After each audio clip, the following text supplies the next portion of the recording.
Leviticus 3. If his offering is a sacrifice of peace offering, if he offers an animal from the herd, male or female, he shall offer it without blemish before the Lord. And he shall lay his hand on the head of his offering and kill it at the entrance of the tent of meeting. And Aaron's sons, the priests, shall throw the blood against the sides of the altar. And from the sacrifice of the peace offering, as a food offering to the Lord, he shall offer the fat covering the entrails, and all the fat that is on the entrails, and the 2 kidneys with the fat that is on them at the loins, and the long lobe of the liver that he shall remove with the kidneys. Then Aaron's sons shall burn it on the altar on top of the burnt offering, which is on the wood on the fire. It is a food offering with a pleasing aroma to the Lord.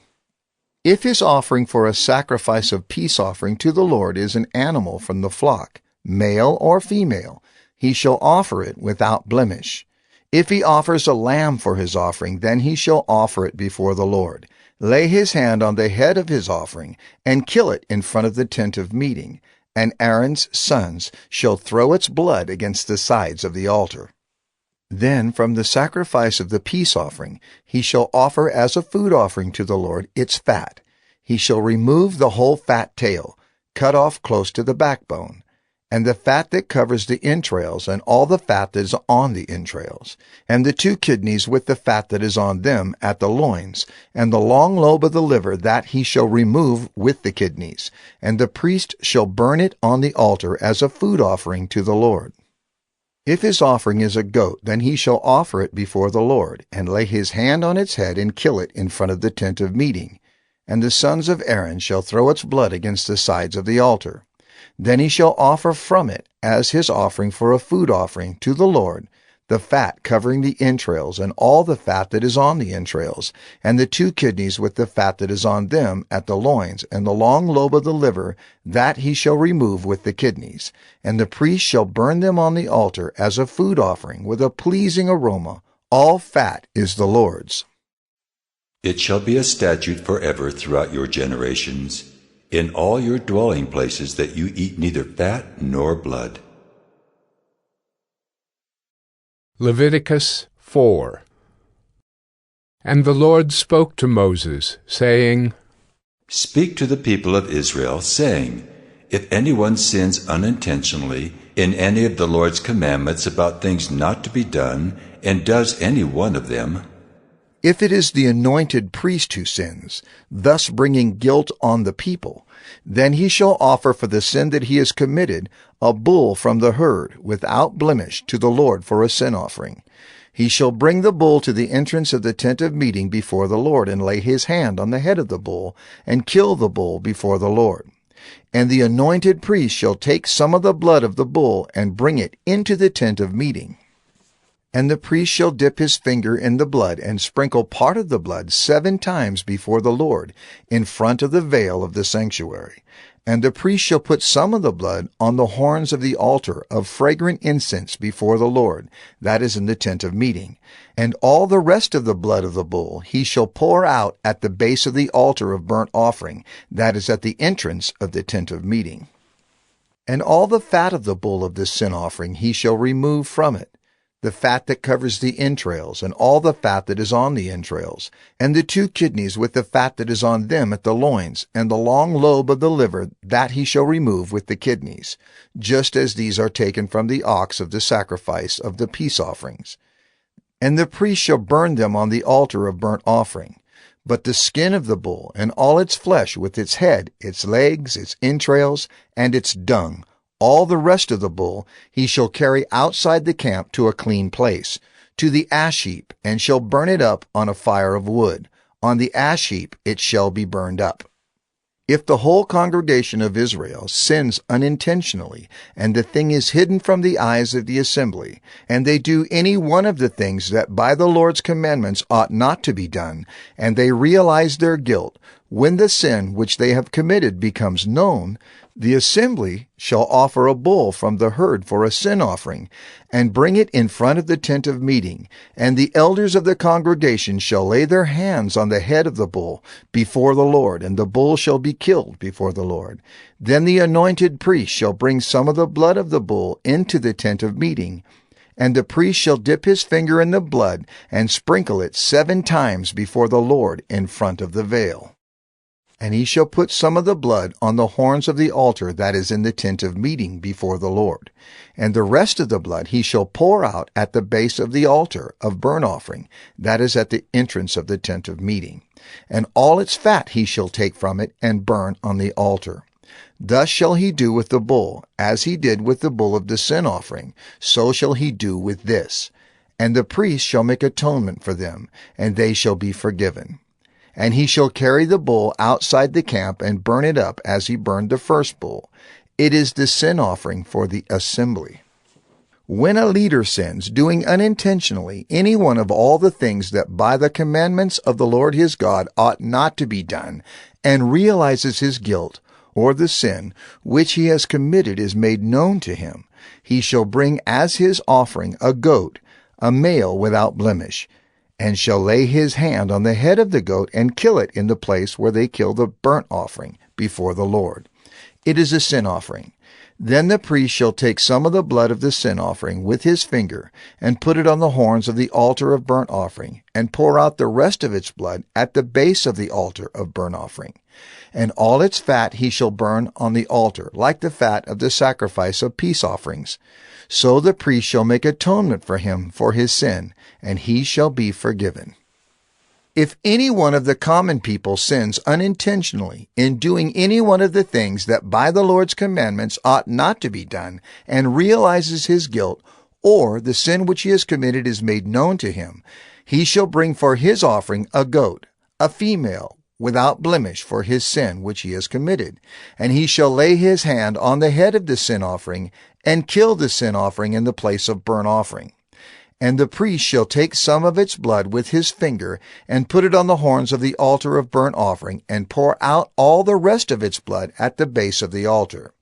And all its fat he shall remove, as the fat is removed from the peace offerings. And the priest shall burn it on the altar for a pleasing aroma to the Lord. And the priest shall make atonement for him, and he shall be forgiven. If he brings a lamb as his offering for a sin offering, he shall bring a female without blemish, and lay his hand on the head of the sin offering, and kill it for a sin offering in the place where they kill the burnt offering.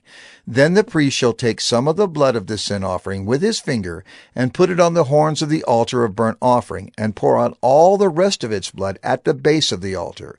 And all its fat he shall remove, as the fat of the lamb is removed from the sacrifice of peace offerings.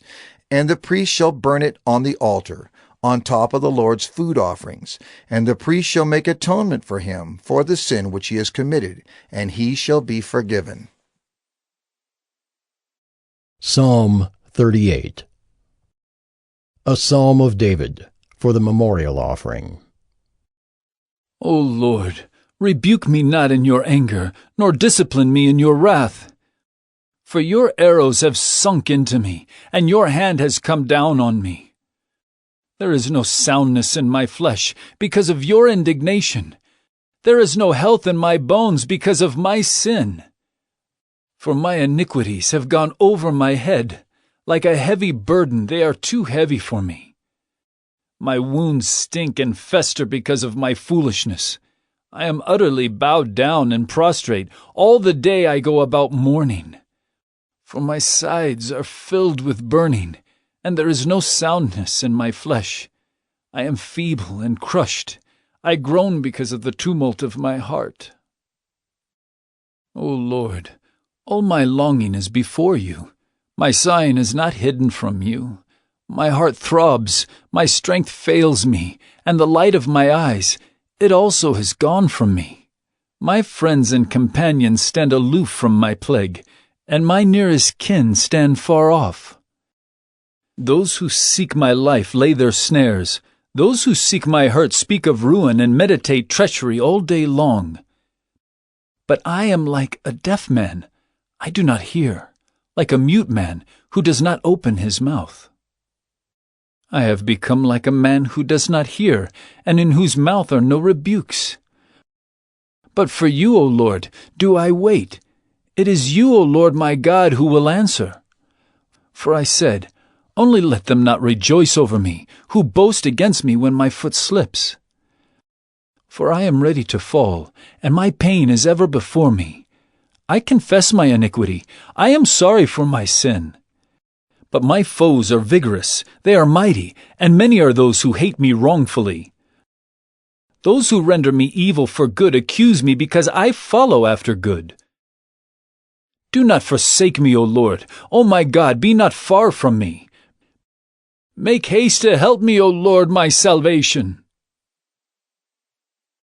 Proverbs 20. Wine is a mocker, strong drink a brawler, and whoever is led astray by it is not wise. The terror of a king is like the growling of a lion. Whoever provokes him to anger forfeits his life. It is an honor for a man to keep aloof from strife, but every fool will be quarreling. The sluggard does not plow in the autumn. He will seek at harvest and have nothing. The purpose in a man's heart is like deep water, but a man of understanding will draw it out. Many a man proclaims his own steadfast love, but a faithful man who can find? The righteous who walks in his integrity, blessed are his children after him. A king who sits on the throne of judgment winnows all evil with his eyes. Who can say, I have made my heart pure, I am clean from my sin? Unequal weights and unequal measures are both alike an abomination to the Lord. Even a child makes himself known by his acts, by whether his conduct is pure and upright. The hearing ear and the seeing eye, the Lord has made them both. Love not sleep, lest you come to poverty. Open your eyes, and you will have plenty of bread. Bad, bad, says the buyer, but when he goes away, then he boasts.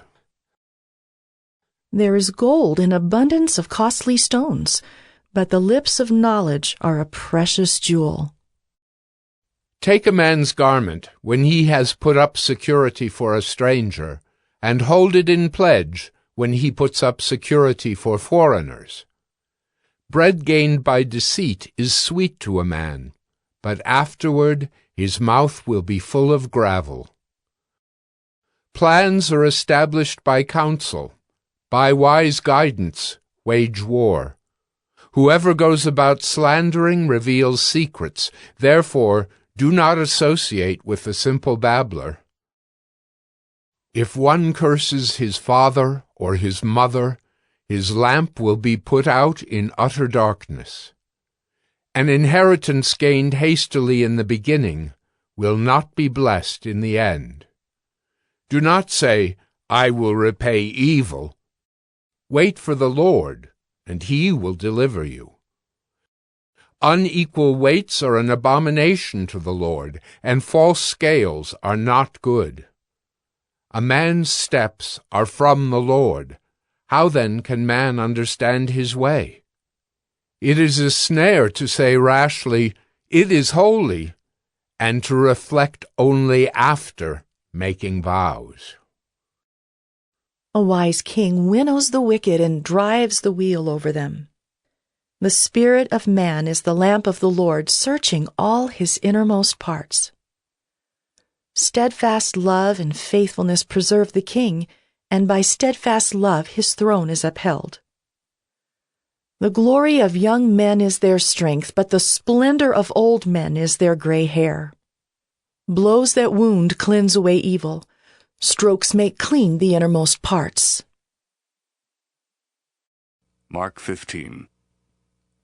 Immediately in the morning the chief priests held a consultation with the elders and scribes and the whole council, and they bound Jesus, led him away, and delivered him to Pilate.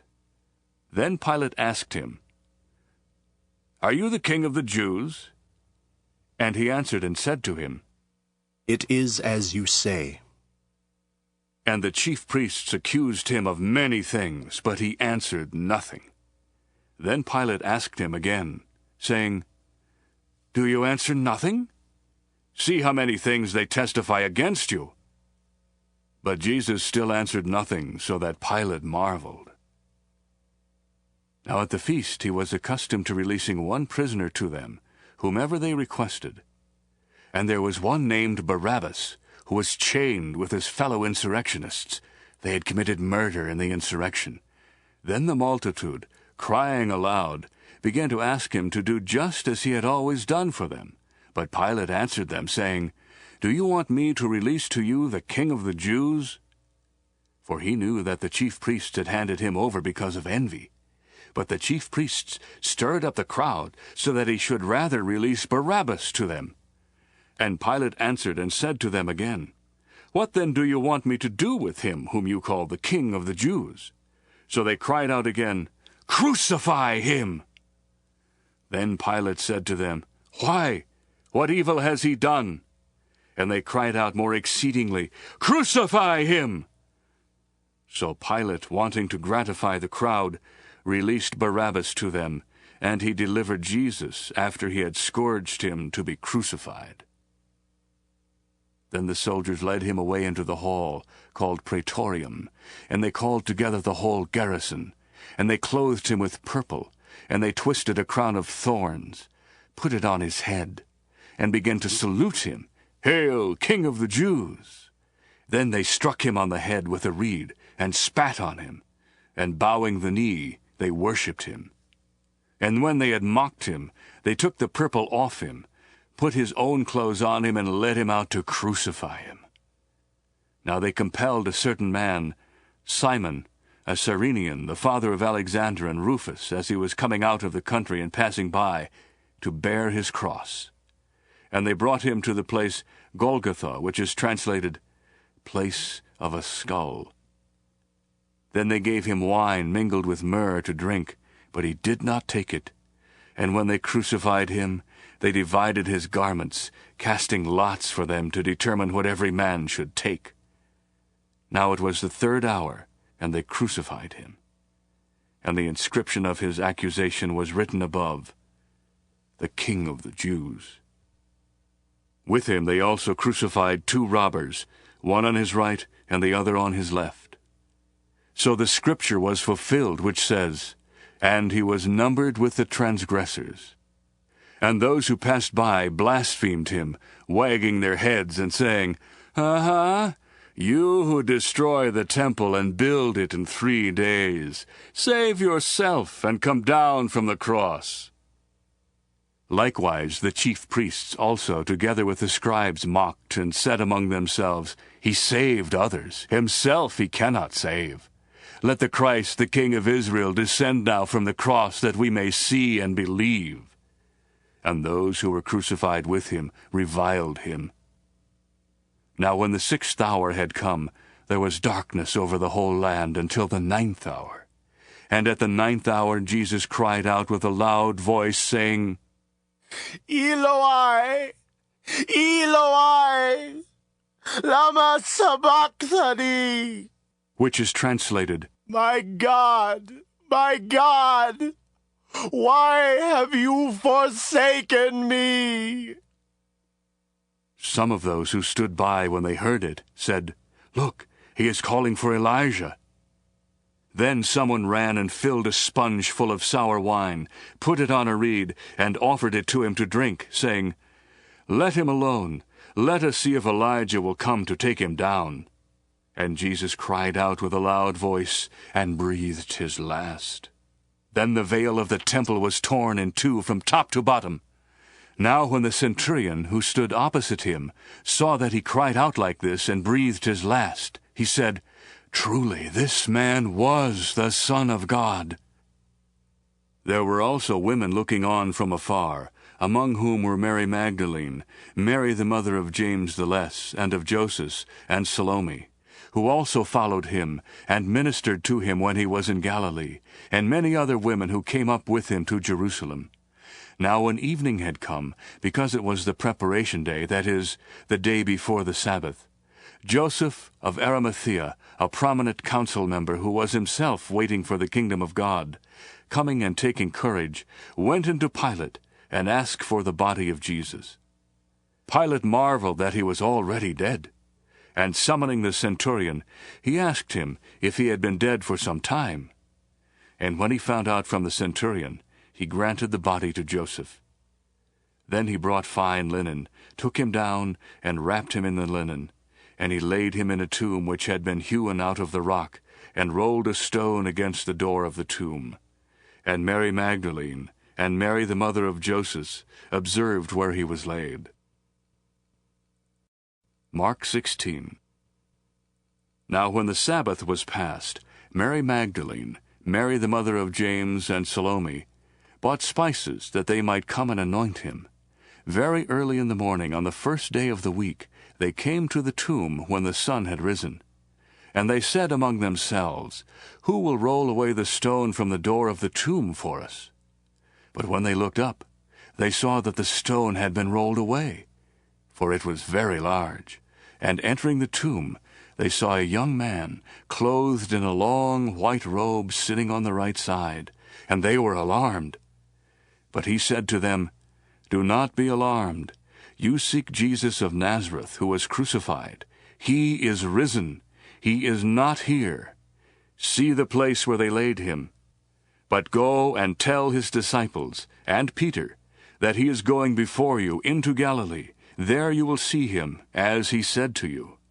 And they went out quickly and fled from the tomb, for they trembled and were amazed, and they said nothing to anyone, for they were afraid. Now when he rose early on the first day of the week, he appeared first to Mary Magdalene, out of whom he had cast 7 demons. She went and told those who had been with him, as they mourned and wept. And when they heard that he was alive and had been seen by her, they did not believe. After that he appeared in another form to 2 of them as they walked and went into the country. And they went and told it to the rest, but they did not believe them either. Afterward he appeared to the 11 as they sat at the table, and he rebuked their unbelief and hardness of heart, because they did not believe those who had seen him after he had risen. And he said to them, Go into all the world and preach the gospel to every creature. He who believes and is baptized will be saved, but he who does not believe will be condemned. And these signs will follow those who believe. In my name they will cast out demons. They will speak with new tongues. They will take up serpents. And if they drink anything deadly, it will by no means hurt them. They will lay hands on the sick, and they will recover. So then, after the Lord had spoken to them, he was received up into heaven, and sat down at the right hand of God. And they went out and preached everywhere, the Lord working with them, and confirming the word through the accompanying signs. Amen.